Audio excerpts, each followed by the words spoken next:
Creatures of the night, it's your favorite ghoul, Tati. Let's talk about Collision. We started off with a really cool Day of the Dead type of intro for the show, and it really made the show feel like it's something really really important, which I really did like, even though I do prefer the promos directly from the wrestlers that are participating on the episode. I feel like it makes things a little bit more personal, but this was a really great package to start off the show.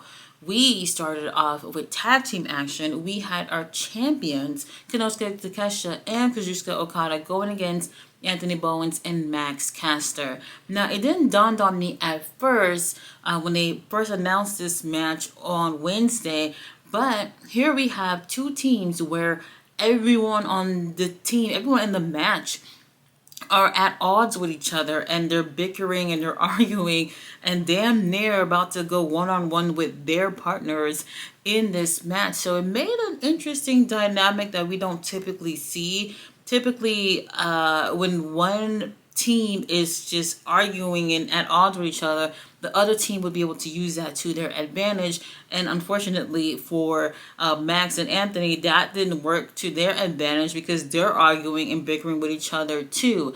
But I would say that even though I really don't know where it's going in terms of these two guys teaming with each other again, not necessarily being the Acclaimed, it's a really cool opportunity for them to say, hey, I was in the ring with Takeshita, I was in the ring with B. Kazuchika Okada. So it was a good opportunity for them. But long term, I don't know what's happening with Anthony Bowens and Max Caster. They're not bad wrestlers. They're just not characters that I think people can easily fall in love with. Now, our Uncle Don, he's on commentary throughout this match. And I feel like he tries to stay neutral between the two of them because these are like the two alphas of the group. And he got a really great thing with the both of them. So he tries to stay neutral on commentary, but after the match he goes into the ring and celebrates with both guys, but only leave with one, which is Okada. At times I do feel like while he tries to stay impartial on commentary, he has to pick a side. And I feel like he's been mostly leaning towards Okada. Whenever the situation, he tends to be more on, don't want to say on his side, but he typically walks out with him and leaving Takeshita alone. I will say this, for those people who are saying maybe not Full Gear, but at World's End, Takeshita and Okada cannot happen at World's End because that is when they have the finals for the Continental Classic. So there's no way that match will take place at World's End. So it would either have to be Full Gear, which I feel like may be a little too soon, or the next pay-per-view after World's End, which will be Revolution, and y'all not waiting for March for that. We had a promo from the beautiful Willow Nightingale and Harley Cameron, who says that no matter how much they lose, they keep on smiling anyway. And I'm like, look, Willow, you're cute and keep smiling because you're beautiful, but that doesn't get you wins. They're supposed to be going against Athena and Mercedes on Wednesday for the women's tag tournament. And while I'm not 100% sold on Harley being paired up with Willow in a team, I would rather see them advance because, well, they don't have titles. They don't have any gold to look forward to. So it would be cool to see them move on, while those who already have titles, they already have things that they can be doing anyway. After this, we do have CMLL women's title on the line, Mercedes versus Olympia. If y'all never seen Olympia, she's a really great wrestler, but that physique is just amazing, absolutely amazing. They did say that she was a bodybuilder, which I think if you look at her, you can probably tell, but they actually confirmed that she is. That just immaculate. I thought the match was okay. It wasn't it was just okay for me. I wasn't going goo goo gaga. I've seen just about every match Mercedes has had in the past like two and a half years or so. And it just didn't live up to some of the best ones that she's had, but I thought it was okay. I will say this, Olympia, she has wrestled in Ring of Honor a few weeks back, part of the pure tournament, the women's pure tournament against Billy Starks. And I feel like now that I think of that, her losing to Billy Starks was insane. And then for her to go against Mercedes just a few weeks later for the CMLL women's title just doesn't add up. I just wish that they did better booking when situations happen like this. Maybe they didn't think of Olympia going for the CMLL women's title, but to go and lose to Billy Starks and then go for CEO, I don't think it's a good look. Now after this, we have Uncle Don, who meets up with the Young Bucks backstage. They don't look so good after losing once again. And he says that he talked to a Tony Khan about having a $1 million match at Full Gear. And I'm just like, so we're throwing away more money again. And for this match, we have the Young Bucks teaming up with Josh Alexander to go against Jurassic Express and Kenneth, by God, Omega for $1 million. Honestly, I don't really know why they had to throw in all that money. And it's kind of interesting because it's just like, I know they're broke and they need the money for sure. But all these money matches, I mean, like, and then y'all have a lot of the same people winning them. It's kind of weird to me. But at least we had a chance to see Kenny Omega in the ring again. Up next, we had Miranda Alizé teaming up with Nixon Newell to go against Marina Shafir and the beautiful, oh my God, Megan Bayne. Well, we had Jon Moxley on commentary. And Jon Moxley on commentary, I don't know if he did this to fuck with us or whatever, but he's on commentary wearing a Blackpool Combat Club hoodie. I mean, obviously, we know that's not a thing, but I thought that was very interesting that he did that. I think it would have been even more interesting if Danielson would have been on commentary. Obviously, Danielson is on Wednesday, but it would have been cool if they both would have been doing commentary and he popped up with that Blackpool Combat Club hoodie, and that would have been, I guess, torturing for Danielson for him to be wearing that. Whatever. The match, it wasn't what I wanted. And when I say what I wanted was I wanted to see chemistry with Megan and Marina as a team before they go for the tag tournament. What is it? Semifinals, quarterfinals. And I just felt like both of them were doing their own thing. And it was more leading towards a squash situation. And I'm just like, no, why don't we just... Oh, it just wasn't what I want. I just feel like having people come out and dominating and squashing people within a couple of minutes doesn't show how two people who's never been in a ring together work. And this was an opportunity that they could have used with really great wrestlers like Nixon and Miranda, and they did not take advantage of booking them that way. Marina and Megan takes the win, but it just wasn't enough for me to see how are they as a team. All right. Now after the match, they gave another promo where they were showing the women of AEW and, you know, how great they are, the women's division, whatever. And as they're showing the girls, it kind of looked like at first that this was a like a video package for the women's tag tournament. Then after a while, I was just like, wait a minute, this is not about the tag. They were showing who was going to be in the women's Blood and Guts match. So, here it is. Tekla teaming up with Julia Hart, Sky Blue, Megan Bayne, Marina Shafir, Mercedes Moné to go against Jamie Hayter, Queen Amanada, Willow Nightingale, Hardy Cameron, Toni Storm, and Chris Statlander. I don't like it. I'm going to tell you why. Because initially, for Blood and Guts, we had Sisters of Sin, or whatever they're called. Triangle of Madness, there we go. And Julia, not Julia, why can't you say Julia instead of Jamie? Jamie and Queen Amanada, they're feuding. And where it seemed like it was going was that these girls were going to find other women that could have been in this story with the two groups that could have formed groups. But what happened instead was they kept having the girls having run-in with each other, but never adding people into the match.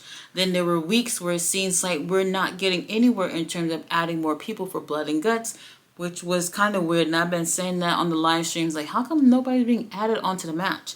Then fast forward to Wednesday, where out of the blue they end up announcing the men's, and we had everybody for the men's blood and guts, and I was like, all right, so you had the women's thing playing out for God knows how long and not going anywhere with any real direction, and here we are now, y'all announced the men's. Now here's what I didn't like.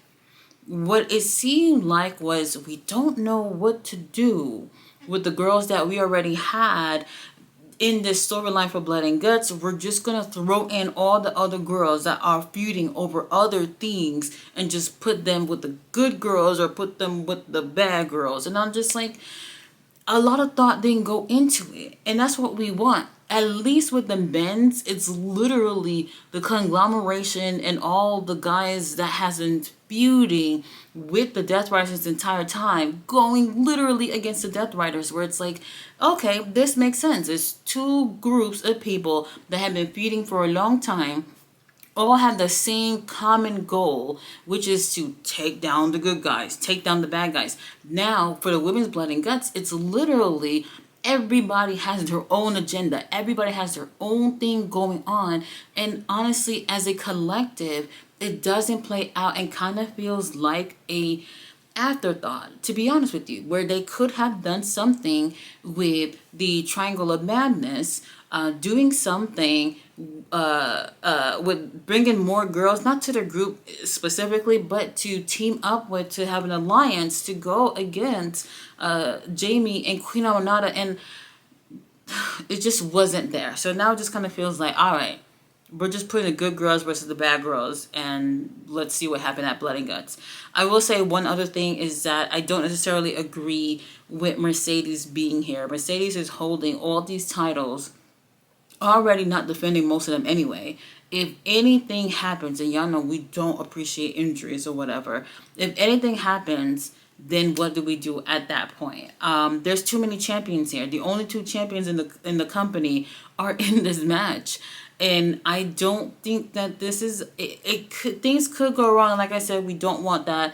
But you have the only two women that's holding titles in this match. You have damn near all the girls that's in the tag tournament in this match. And honestly, I don't think I would have did that. There are so many other women within AEW, Tony Khan, within this company that are sitting at home doing nothing. And if you are just going to throw people in, throw in the people that you're paying to be there and not on the damn show. After this, we do have Mark Briscoe teaming up with Roderick Strong, Commander, I don't know where that came from, but it was great to see Commander, to go against Sammy Guevara, Jalisco, and Beast Mortos. Beast Mortos, I used to love you, and it's over now. Over.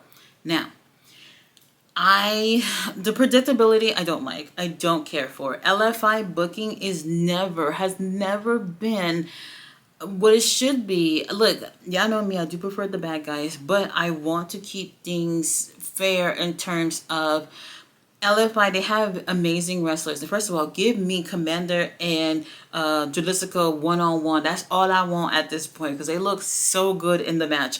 But as a faction where two people in this faction have tag titles, I know it's the Ring of Honor titles, but still, they're champions.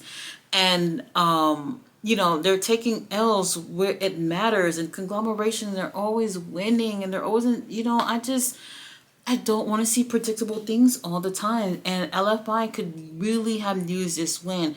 And I get it that some people might say, like, conglomeration are going against the Death Riders at Blood and Guts. Why would they lose? Okay, sure, don't make them lose. Have LFI go against another credible trio and have them bitches win. I don't know. Something about it is just, I just don't like the predictability. And LFI always losing. We could do a hell of a lot better with this group. They deserve more. Not so much Sammy. Now after this, we had Hook backstage after he got his ass whooped by pretty much everybody in that match. He ended up taking the L. He's the one who tapped for Samoa Joe to win that 4-way on Wednesday. And he's with Eddie Kingston, and he taken off the tape off his wrist, and he said something about when you get caught, you live another day, whatever. And I was like, okay, well, where's the promo? Look, I'm not a Hook hater, I promise, but I'm pretty sure y'all all feeling the same way. This is an opportunity that he could have used to cut a really great promo, and I don't think that he's good at that either. I'm not looking forward to anything when it comes to him. And they made it worse when they ended up showing that he's going to be teaming up with Eddie Kingston and Hangman Adam Page to go against the Ops on Wednesday. Oh, I don't know. I don't know. Now after this, we do have MXM Collection doing a casting call, and it was hilarious because Johnny and Taya are part of this group, and here is Mason and Mansoor dressed up as Johnny and Taya. So Mansoor was Johnny, Mason was Taya, had the like that yellow ass wig, and he just looked absolutely insane. And then, you know, Mansoor with the whole Johnny TV drip. It was actually pretty cool and funny. You know, they had their casting call. It could be any variation of anyone within the MXM collection or whatever the hell they call themselves to go against anyone. And it turned out to be the Bang Bang Gang. So it was Ace Austin, Austin Gunn, and Juice Robinson. This was quick, and honestly, I don't feel like it should have been. I know it's for a whole comedy thing, which I think people do appreciate, but like Mason and Mansoor, like they're better than that. You know, Johnny, they're better than that. Just to be in the ring every week and losing within like 4 minutes. It shouldn't have been like that. Like they lose and fine. It's kind of giving what they did with Max Caster, with him doing that whole thing where he's losing every week. So it's still kind of the same vibe. It's fun to see them go out there, but it's like, okay, is this the best that we can do with all 6 of them? I didn't necessarily care for this at all, but it was great to see Ace Austin and those guys again. He's great. He's great. Main event, Ring of Honor World Title is everywhere other than Ring of Honor. Bandito going against Mascara Dorada. Bandito flexing on all you hoes with that gear he was wearing. Oh, the hat and the jacket, everything. He's giving you Day of the Dead drip that was just, oh my God, absolutely amazing. And even more amazing was the match that they had. I think this was better than the first match that they had. I don't know if you guys have ever seen their match. On the Ring of Honor YouTube channel, they did post it, I think, like earlier this week or yesterday, something like that. But they did post it, so if you didn't see their first match over in CMLL, go ahead and check that out. When I first saw that match, I was blown away, and I thought that they had amazing chemistry with each other. So I wasn't surprised that they ran it back. I was surprised, though, because the match itself was supposed to be on Ring of Honor. And I don't have a picture of it, but they had the graphic of it supposedly supposed to taking place on Ring of Honor. I believe it was this past Thursday.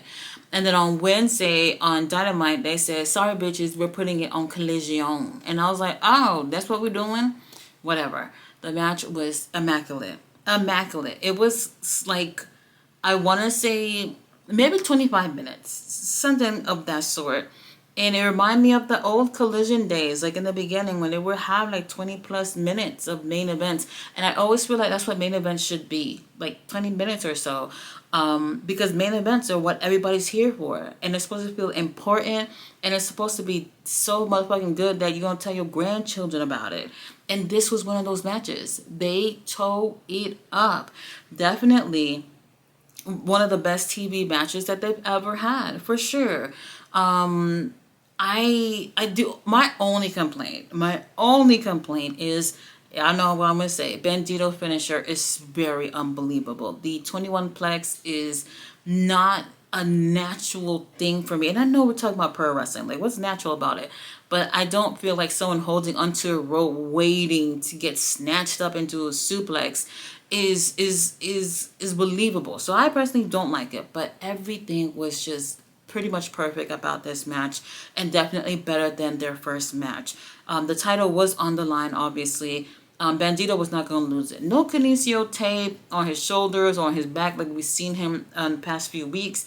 But he looked absolutely amazing. So hopefully he's definitely in better shape and health, because we are going to be putting those AEW tag titles on the line at Full Gear against FTR.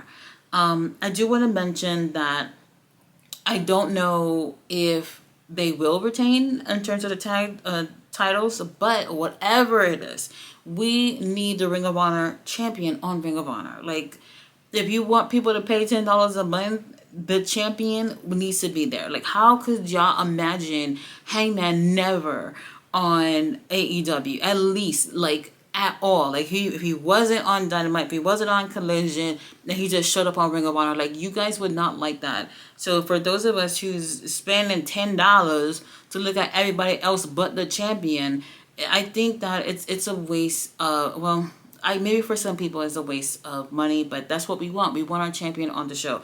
So Tony Khan, make it happen. I shouldn't even have to say it. You guys, I thought this show was okay. The main event is absolutely killer. So if you haven't seen it, go ahead and check it out. It is absolutely worth the watch. Thanks so much for watching my review. I'll be back on Wednesday with Dynamite. See you guys then.